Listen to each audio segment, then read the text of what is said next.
Madam ఇది కొత్త urine pregnancy టెస్టా? లేదమ్మా. మరి ఓవల్యూషన్ కిట్టా మేడం? లేదు, అసలు ఇది లేడీస్ కి సంబంధించిన కిట్టే కాదు, ఇది మగవాళ్ళ కోసం డిజైన్ చేసిన కిట్. అవునా? జెంట్స్ కి ఎందుకు మేడం ఈ కిట్?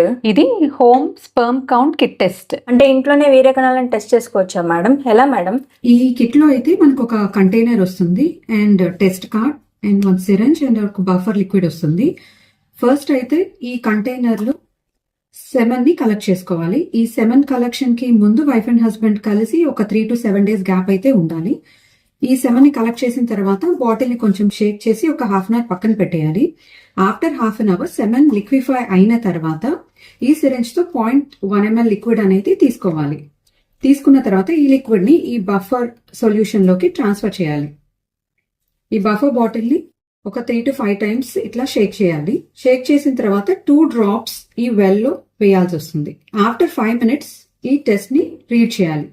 సో 2 lines కనుక వస్తే ఈ టెస్ట్ పాజిటివ్, అంటే మీకు sperm count more than 15 millions per ml ఉన్నట్టు. ఈ సెకండ్ లైన్ లైట్ గా వచ్చినా థిక్ గా వచ్చినా స్పెర్మ్ కౌంట్ అనేది more than 15 millions per ml ఉన్నట్టు. సింగిల్ లైన్ వస్తే గనక స్పెర్మ్ కౌంట్ అనేది తక్కువగా ఉన్నట్టు.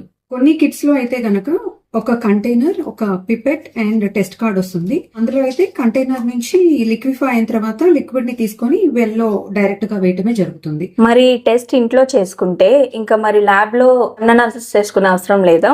అంటే ఈ టెస్ట్ అనేది ఒక screening test or rough estimate మాత్రమే ఇస్తుంది. ఈ టెస్ట్ లో మనకి స్పెర్మ్ కౌంట్ మాత్రమే తెలుస్తుంది.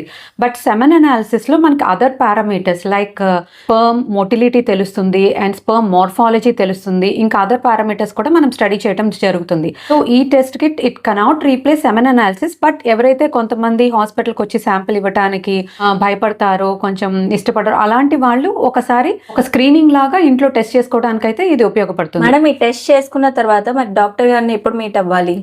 ఒకవేళ ఈ టెస్ట్ లో మీకు 2 lines వచ్చినాయి అంటే మీ sperm count more than 15 millions per ml ఉంది, అయినా కానీ కన్సీవ్ అవ్వలేకపోతున్నారు అనుకున్నప్పుడు, అండ్ ఇంకొకటి ఈ టెస్ట్ లో సింగిల్ లైన్ వచ్చింది అంటే మీ కౌంట్ తక్కువ ఉంది అన్నప్పుడు ఫర్దర్ అనాలిసిస్ కి కూడా డాక్టర్ ని కన్సల్ట్ అవ్వాలి. సో ఒకటి మీరు గుర్తుపెట్టుకోవాల్సింది ఏంటంటే ఇది ఓన్లీ స్క్రీనింగ్ టెస్ట్ మాత్రమే. ఇది ల్యాబ్ లో చేసే కంప్లీట్ సెమెన్ అనాలిసిస్ ని రీప్లేస్ చేయటం అయితే జరగదు.